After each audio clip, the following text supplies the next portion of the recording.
মুর্শিদাবাদে আনসারুল বাংলা জামাত থাকবে, নয় হিন্দুস্তানিরা থাকবে। এটা লাস্ট লড়াই আমি বলে গেলাম।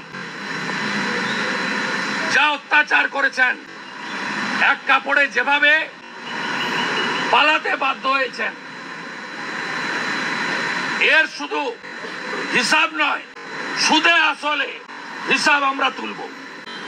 আর ওই এলাকায় আমরা তালিকা করছি যারা বিজেপি রুল স্টেটে পরিযায়ী শ্রমিকের কাজ করেন, যাদের বাড়ির লোকেরা এই জিহাদি হামলায় যুক্ত, তাদেরকে ফিরে এসে ওখান থেকে ইউপি, মহারাষ্ট্র থেকে, মধ্যপ্রদেশ, গুজরাট থেকে ফিরে এসে সারাতে হবে।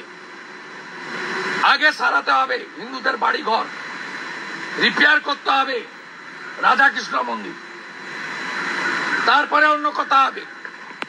আমরা ছাড়বো না, লম্বা রোডম্যাপ তৈরি করেছি আমরা।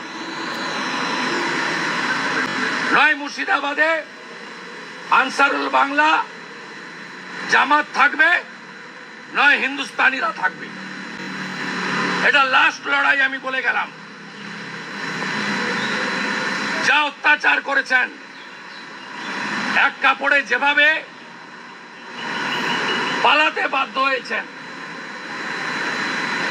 এর শুধু হিসাব নয়, সুদে আসলে হিসাব আমরা তুলব।